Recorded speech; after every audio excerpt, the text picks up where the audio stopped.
safer streets and roads so that we'll make sure that all of our residents, everyone get home safely.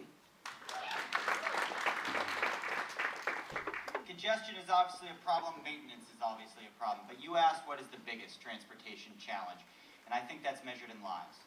The stretch on Powell between 122nd and going out to East Portland is one of the most dangerous in the nation when you look at the proportion of pedestrian and vulnerable user fatalities. I worked with Representative Shamia Fagan to help bring $10 million for safety improvements. We need to do more. We need to do it across East Portland, and as we do it, we also need a better public transit system with better rubber tire bus service that helps people get to the grocery store, get to childcare, and get home.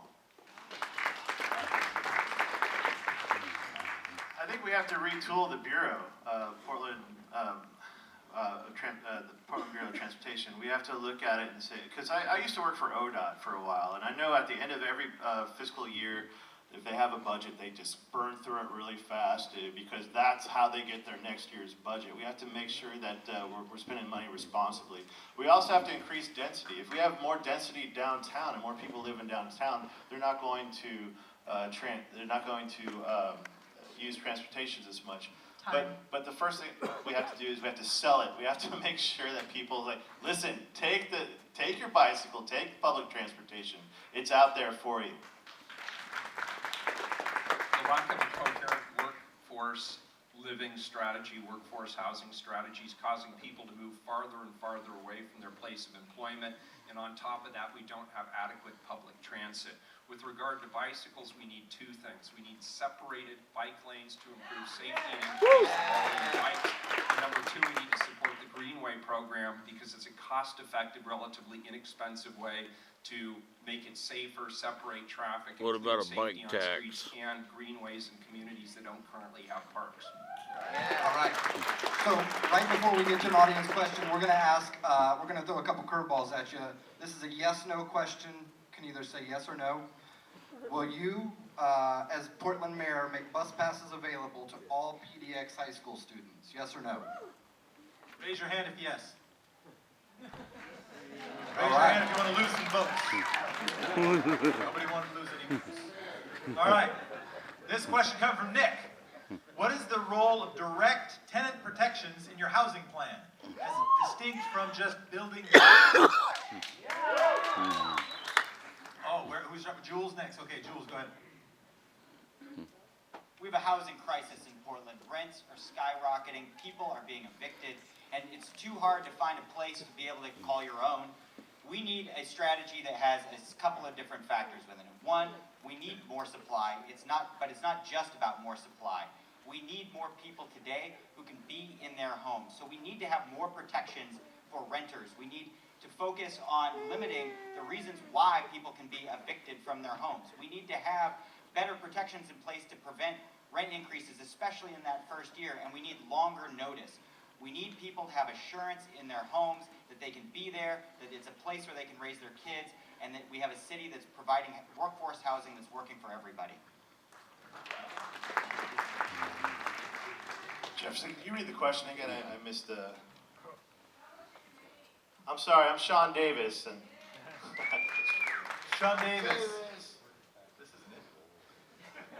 There it is. I almost gave you a due how question. would we for protect everybody. tenants? Is that For pretty everybody. much Yeah, what- other than just building more. One could say you're protecting tenants by giving more access, but what about direct tenant protections? Okay, so there's a couple different ways to do that. Yes, we go to the create city ordinance where we're protecting people from getting no-cause evictions. We protect from rents rising. You know, they have to give you 30 days notice before they rise over $25. But there's another way we can do that, and that's creating. I don't want to create a whole other bureau, but a system that would. Maybe we can. I have to look at it. I don't want to step in and say I'm going to make all these changes. I want to see what's working, what's not working. But I would look into licensing people who own buildings, just like I have to pay a license when I own a business annually, and then that fee would go towards funding that bureau, and that bureau would make sure that the tenants and the landlords' relationships are working. That's what I would do. I'd encourage people to go to the website and look at the housing plan that was put forward by a broad community group that was working with my campaign on this issue.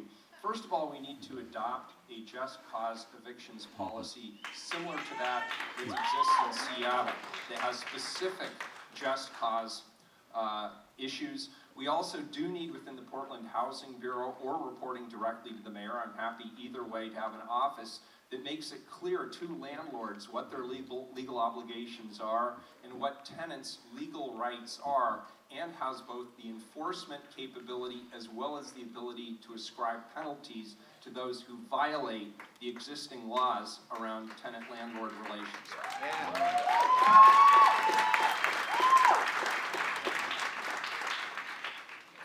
Okay, small thing first. I think every rental agreement should come with an easily digestible pamphlet that tells tenants what their rights are.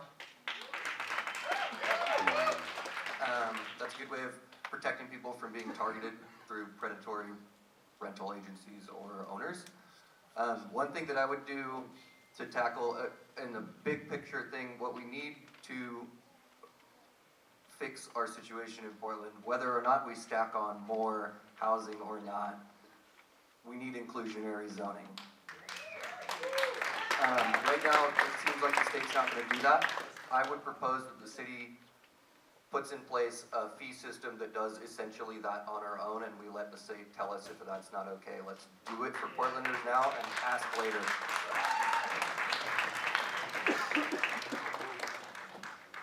Turning out to be a hard act to follow. Washington D.C. did a tenants, and my name is Sarah, again, Sarah Iannarone. Sarah Iannarone, www.sarahforportland.com. You can find out how to spell it there. What Washington D.C. recently was made sure that very thing that you talked about, the pamphlet for renters and landlords. I think people's rights and responsibilities need to be clear, the same way as we undertook trying to inform people about lead poisoning back in the 1970s. We can do that with regard to tenants' rights, but I got the website in, so.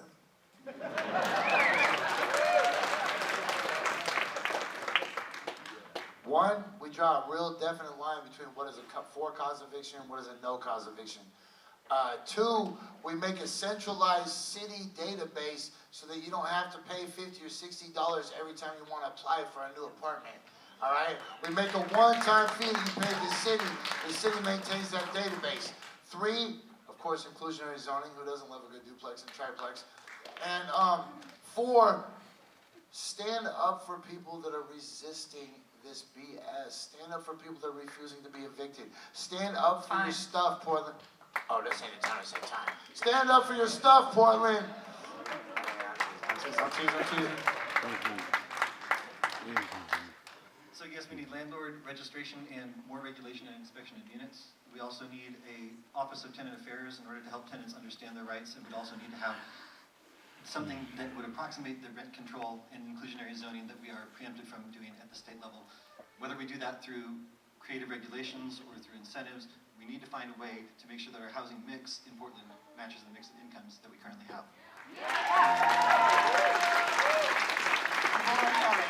Again, I'd like for you to think about this. Why are they being evicted?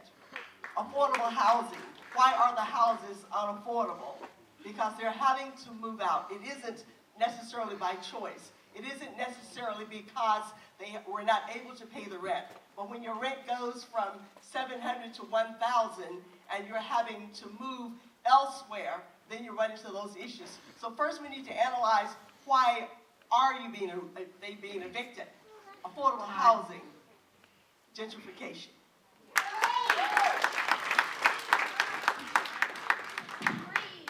This question comes to us from Portland Cop Watch, and we'll start with Sean. Dan Handelman in the house. So, former Mayor Sam Adams fired police officer Ron Frashauer after he shot Aaron Campbell in the back in 2010. Aaron Campbell was unarmed. Last December, the Oregon Court of Appeals ruled Frashauer must be reinstated because his actions were in keeping with police policy. This followed, a long rigmarole we won't go into. Sean, how would you change the police contract to make sure that fired police officers stay fired? Well, first off, okay, so I have to give you guys, about me, I was a police officer for 3 years as military police officer. I understand it's a really difficult job. But right now in Portland, we don't have outside agencies investigating incidents. We have our own detectives investigating, sometimes in the same area. We have to make sure that it's outside agencies investigating. As the mayor, I appoint the police chief, and I understand what they go through, but we have to make sure that we're holding them to task, and it has to be transparent. We have to make sure when an incident happens, that people know about it. Right now, we have a policy that the police officers can make the call whether or not they can shoot or not. In most of the police agencies across the country, you have to have an incident commander on there to make that call. You know, so I mean, of course, if it's defending your life, you have to be able to do that. But we have to have more transparency and a little bit more leadership there.